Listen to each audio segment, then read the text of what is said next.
মানুষজন যেটা বলে আমরা কখনোই বলি না ক্রিকেট বোর্ডের কাছে আমাদের ড্যামারেজ দিতে হবে, আমরা ওয়ার্ল্ড কাপ খেলতে চাই না।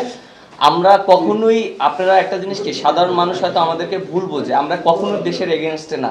আপনি কি জানেন আমরা সবচেয়ে বেশি খুশি হই যখন ইন্ডিয়ার সাথে ম্যাচ জিতি।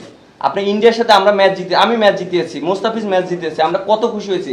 শান্ত আমাকে জড়িয়ে ধরে গলায় উঠাইছে ইন্ডিয়ার সাথে ম্যাচ জিতাতে। তাহলে আপনারা যারা দর্শকরা কমেন্টস করেন কি আমরা নাকি দেশের এগেনস্টে, কখনোই না ভাই। আমরা যখন দেশের হয়ে খেলি তখন দেশের মানুষের হয়ে ক্রিকেট খেলি, আমরা সবাই একসাথে হয়ে ক্রিকেট খেলি। বাট আমাদেরকে যেভাবে রিপ্রেজেন্ট করা হয়, এটা আমি জানি না সোশ্যাল মিডিয়া বলেন, ক্রিকেট বোর্ডের যারা আছে তাদের একটা মিসকমিউনিকেশন হতে পারে, বাট আমরা সবাই একসাথে কাজ করাটা হচ্ছে ইম্পর্টেন্ট, এবং সবাই আমরা ক্রিকেটের সাথেই কথা বলি। সেই জিনিসটা সবাই একটু থ্যাংক ইউ ভাই। আর না আলমগীর ভাই, 3টা লিংক দিয়া এই জায়গায় প্যাকেজ ছেড়ে ফেলি। মিথুন রেতিশ করো। ছিল যে আপনি বিপিএল এর আগে প্রতিবারই বিপিএল নিয়ে অনেক আলোচনা সমালোচনা হয়, এবারও প্রেস রিলিজে বিপিএল শুরুর আগে আপনাকে বলা হয়েছিল যে এবারের বিপিএল নিয়ে আসলে কি হবে।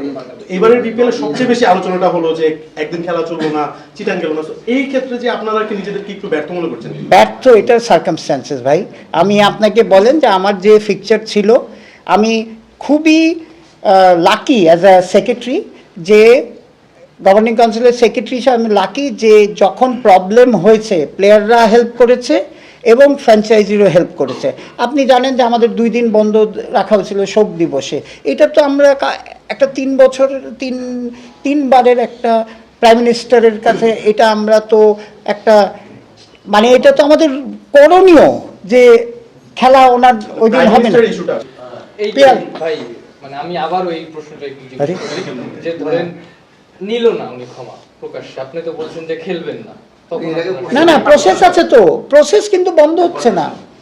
ব্যাপারটা হচ্ছে কি, উনি যদি, আমি যে আজকে আমার কথা বলতে পারি, আজকে যদি আমি হইতাম, আমি দেখতাম প্রসেসের ব্যাপারের আগে আমি যদি কোনো মিস্টেক করে ফেলি, আমি কিন্তু বলতাম, আমার ক্যারেক্টারটা হচ্ছে আমি এসে বলতাম যে মিথুন ছোট হোক ভাই, আই মেড এ মিস্টেক, আমি একটা ভুল করে ফেলছি।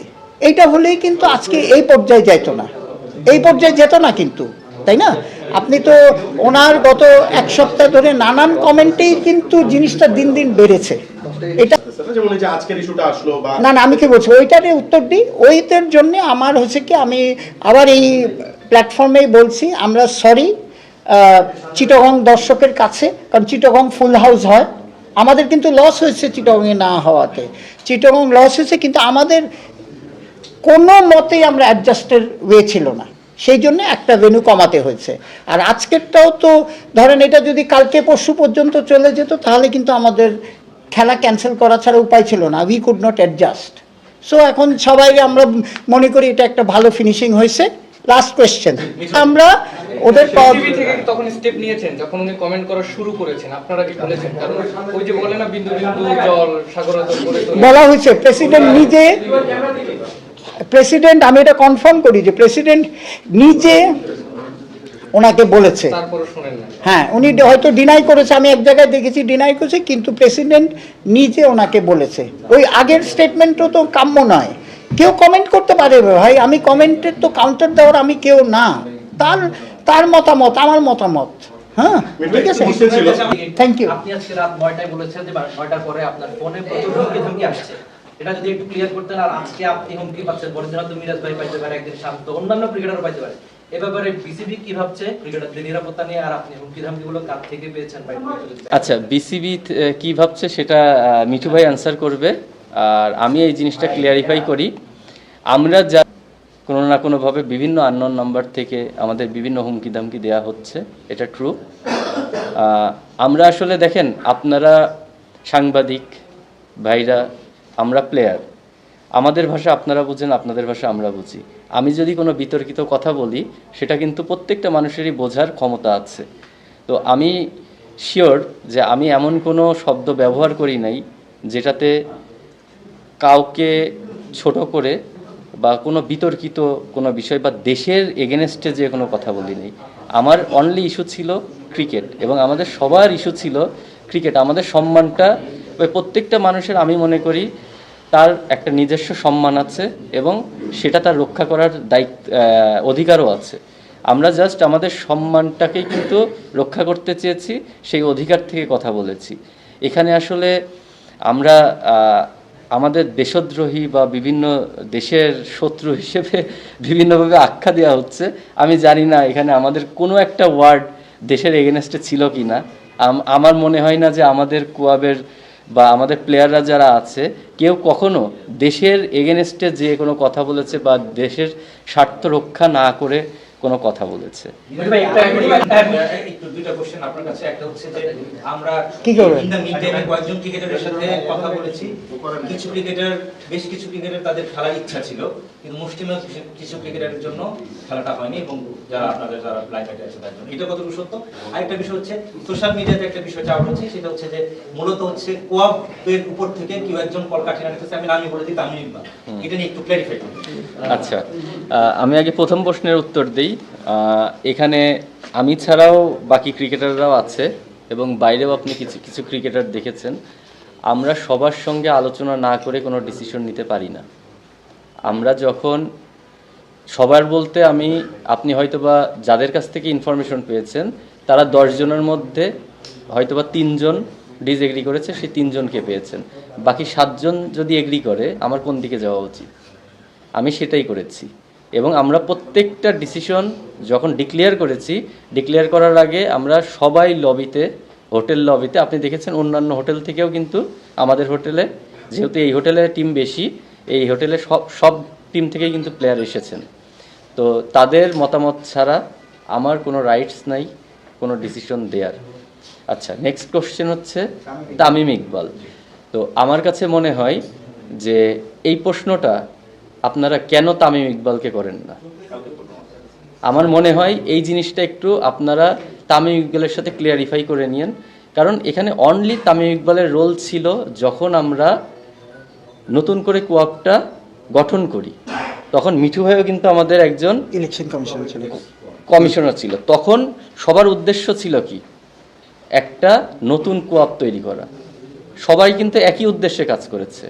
সেটা মিঠু ভাই যেমন আমাদের সবচেয়ে সিনিয়র পারসন ছিল, সেলিম শাহিদ ভাইকে দেখেছেন, রাহুল ভাইকে দেখেছেন, আমরা ইয়াং যারা আছি আমরা এসেছি, আমাদের কিন্তু সবার কম্বিনেশনে কোয়াবটা গঠন হয়েছে। সেই সময় আপনি যদি বলেন ওই সময় তার একটা রোল ছিল, আমি টোটালি এগ্রি।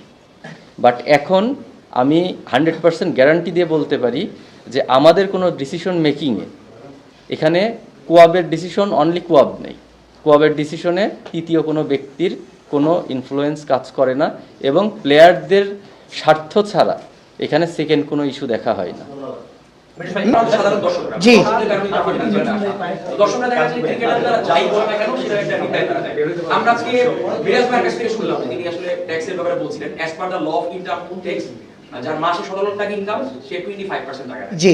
তো বাংলাদেশে অনেক গ্রুপ অফ কোম্পানিজ আছে, অনেক বড় বড় উদ্যোক্তারা আছে যারা কিন্তু মাসে 17 লাখ টাকা বেশি কামায়, তারাও দেখা যাচ্ছে 25% ট্যাক্স দেয়। Correct. বিরাজ ভাই যখন বললেন যে আমরা সবচেয়ে বেশি ট্যাক্স দিই, মানে ট্যাক্স দিই, তখন যারা 17 লাখের চেয়ে বেশি কামায়, ধরেন কেউ 2 কোটি টাকা কামায় প্রতি মাসে কিংবা 20 কোটি কামায়, সেও তো বলতে পারবে আমিও দিই। তাহলে শুধুমাত্র আপনি যে বললেন স্পেসিফিকলি যে শুধু ক্রিকেটাররাই দেয়, এই জিনিসটাতে অনেকেই সোশ্যাল মিডিয়াতে একটা বিরূপ মন্তব্য করছে। আমি এই অ্যান্সারটা একটু মিরাজ ভাইয়ের কাছ থেকে চাই।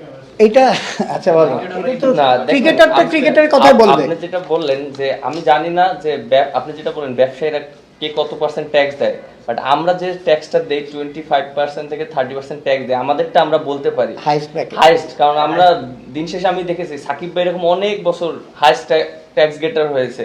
আমি দেখেছি যে আমাদের ভিতরে মুশফিক ভাই হয়েছে, মানে ক্রিকেটারদের ভিতর থেকে অনেক প্লেয়ার এরকম হয়েছে। তা মাইন্ড সেটআপ তো এরকম, বাংলাদেশ তো অনেক বিজনেসম্যান আছে, অনেক ট্যাক্স দেয়, বাট আমি ওইরকম কখনো দেখিনি। এর জন্য জিনিসটা বলেছি যে আমরা ক্রিকেটাররা আমরা ট্যাক্স তো সবসময় আমাদের যে ট্যাক্সটা দেওয়া হয়, এখানে বোর্ডের ডিরেক্টর আছে, আমাদের ট্যাক্সটা কেটে রেখেই কিন্তু আমাদের টাকাটা দেওয়া হয়। এমন না যে তারা ট্যাক্সটা বাদ দিয়ে আমাদেরকে দেওয়া হয়।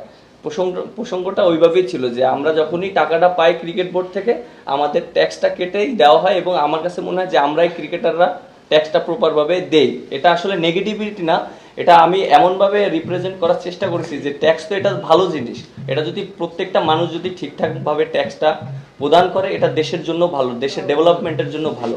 বাট আমাদের সেক্টর থেকে যে আমরা যে ট্যাক্সটা দেই, এই জিনিসটা আমি বার্তাটা দিতে চেয়েছি। এবং বাইরে কি হয় এটা আমার তো ওইরকম নলেজ নেই, যেটা আপনি বললেন। শোনেন, এটা কিন্তু সেক্টর ওয়াইজ। আর ভাই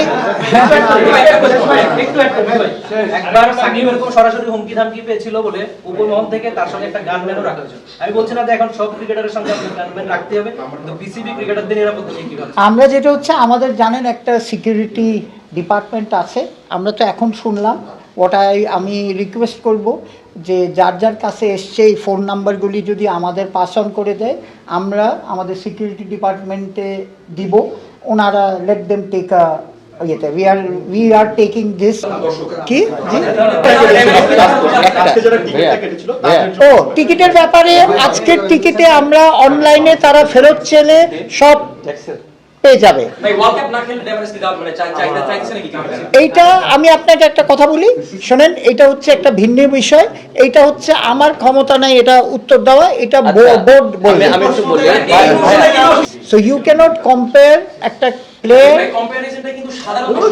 না না, ওনাদেরও উচিত না।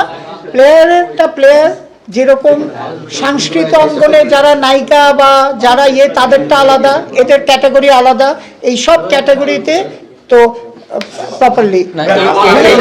সব ধরনের খেলার খবর পেতে সাবস্ক্রাইব করুন। সঙ্গে থাকুন খেলার পাতার।